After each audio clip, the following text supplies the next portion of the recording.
Hello AOS fans, Robin here. I'm returning today with another of my 5 reasons to read posts, and today I'm looking at Spare and Found Parts by Sarah Maria Griffin.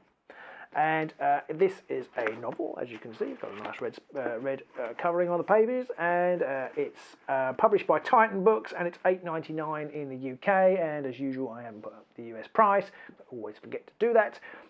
So that is it. It's a novel, it's a science fiction novel, it's a post-apocalyptic novel, and it's pretty great. It's got a lovely cover. I do love the cover. Obviously you shouldn't judge a book by its cover, but I do like this sort of chippy nature of the cover, and that gives a clue as to what the novel is about.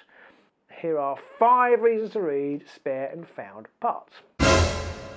Number one is the setting. As I said, it's a post-apocalyptic novel. It's set somewhere about 100 years or so after an apocalypse.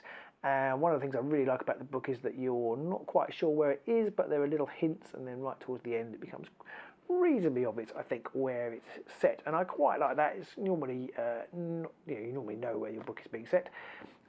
So I like that. And again, the apocalypse is to do with technology. So I don't know if you've watched my video for Feed, which Pete can put up here for us, recently. Feed was a book about the sort of social media gone crazy, and this is kind of like this could happen in that world, to be honest, where technology is, I think AIs in this book have kind of taken over and caused massive problems, and the civilization collapsed. So you're left with this cityscape with sort of abandoned buildings and people scrabbling to survive. And one of the themes of the book is that everybody who survives has to contribute. And the lead character, Nell, she's coming up to her sort of coming of age, where she's going to have to decide whether decide what it is she's going to do, what is she going to contribute to society, and it's very important you do, otherwise you sort of become bottom of the pile if you have no extra skills or usefulness to contribute. So that is the setting. That's number 1.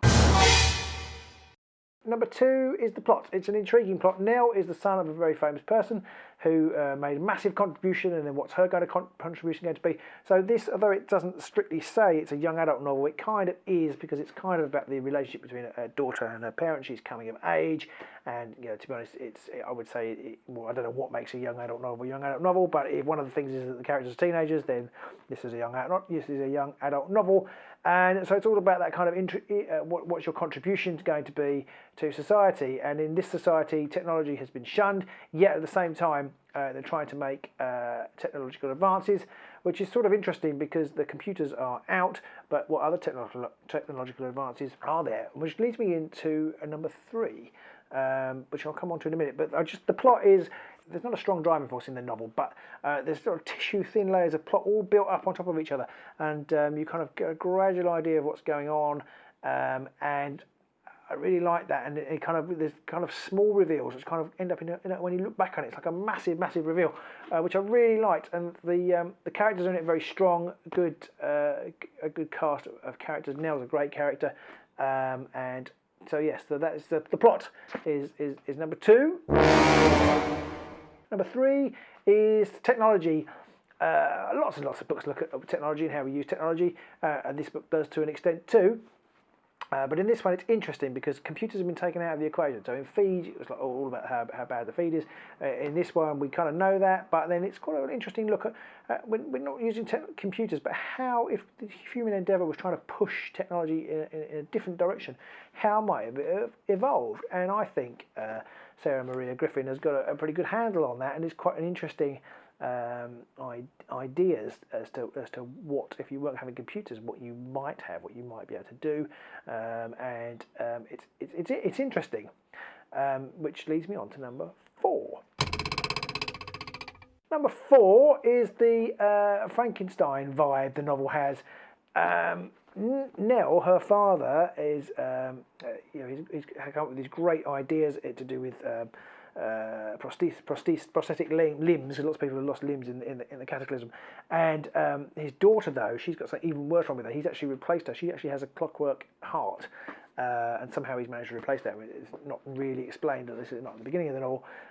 So she's almost already like Frankenstein's monster because she almost shouldn't exist.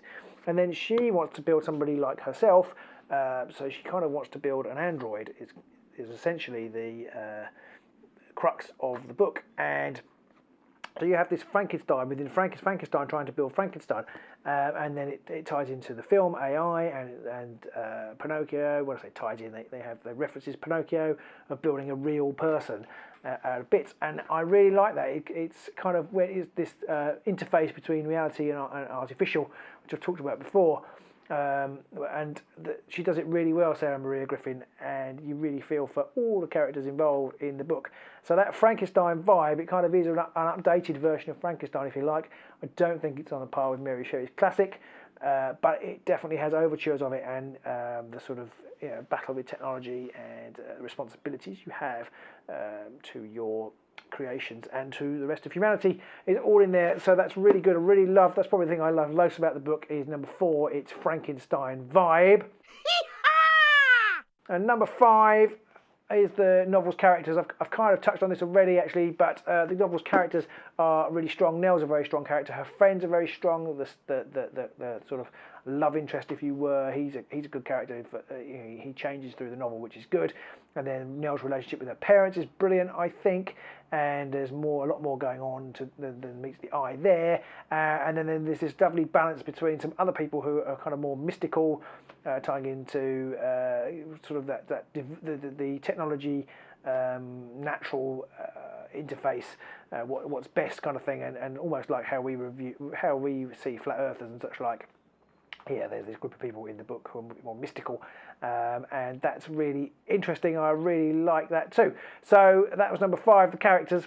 So it's a great book. It's full of good plot, great characters, and absolutely fabulous Frankenstein vibe. So they are my 5 reasons. I hope you found that useful. Do check out Spare and Lost Parts, Spare and Found Parts, and it's written, as I said, by Sarah Maria Griffin and published by Titan.